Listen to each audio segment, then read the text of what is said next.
quickly, I'm just gonna briefly voice over some of the techniques being used in these videos. So let's get right into it. Here you see he has the bodice laid out and he's pinning it to the tool and just cutting around it with the scissors. You can also use rotary cutters, but you have to be pretty advanced in using them so you don't accidentally cut the fabric. So he's going in now and he's attaching all these pieces that he has cut out and putting them together. Again, normally you want to base these things out, but if you're pretty advanced, you can do this with just pins. He's going in and he's cutting off some of the excess, and now he's adding the tunneling that he's going to use to add boning. You want to iron out the pieces on this with the steamer and using that special clapper. Now he's measuring out the points where he's going to add his looping. So here you can see he's meticulously sort of attaching the loops that he's going to use to add a closure to the back of the dress.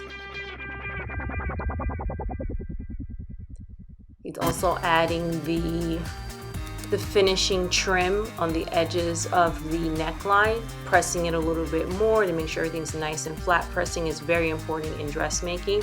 He's using these embroidery scissors to outline his appliques and sort of just placing them on there so you can get an idea of how these are going to sit when he begins to hand sew. So it's just, you can see again, he's just meticulously going in and just placing them there.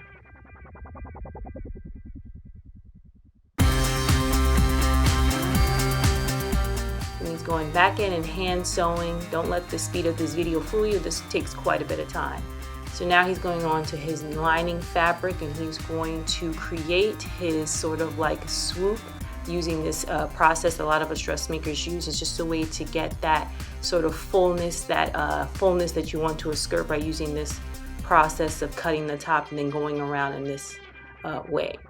Using a serger machine, he's going in and he's closing off those edges.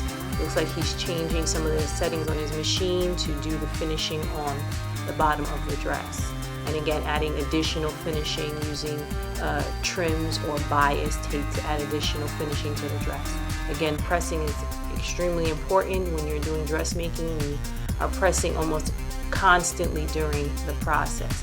Now he's adding the lines that he's going to use to add the ruffling to the dress. So here you can see he's just adding tons of layers here.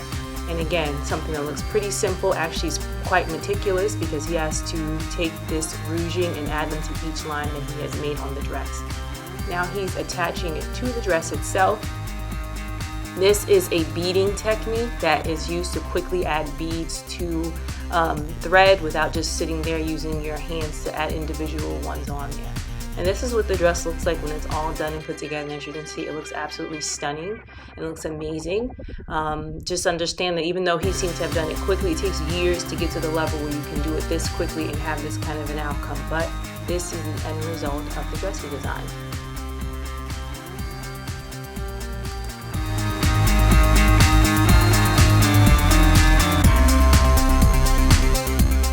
As you get into the more advanced techniques of dressmaking, you can do all kinds of things with fabric, including this gorgeous weaving design that was done by hand. So when you're considering dressmaking, understand it's a very meticulous sort of work that you get into, and even to create these amazing designs. Some more behind the scenes work from another talented designer, and she takes you through how she adds the pleating to the bodice of a dress to create these surreal, amazing pleats that are done using tulle that she adds to her bodice.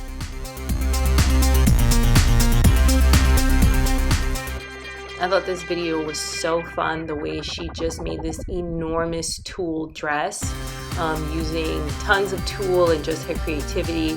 And yeah, you see how she puts everything together, creates this enormous cage. She uses her rotary cutters to create the lining that's mesh.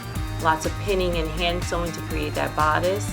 And as you can see what it looks like fully attached and just gorgeous. Again, this is just a fun video and just shows you how much fun you can have with dressmaking and sewing. This video just goes into how we create those great flounces that you see on dresses. Flounces can be used in so many different kinds of ways, and this just goes to show you some of the work that's involved in creating flounces used on dress designs. Here she's using this, she's cut twice and she's using this double layer design. She goes in, she turns it inside out after attaching the two pieces together. This is going to involve a lot of pressing to make sure they lay nice and flat, so she's just going in and again just turning it inside out and really trying to get as much of it out as possible.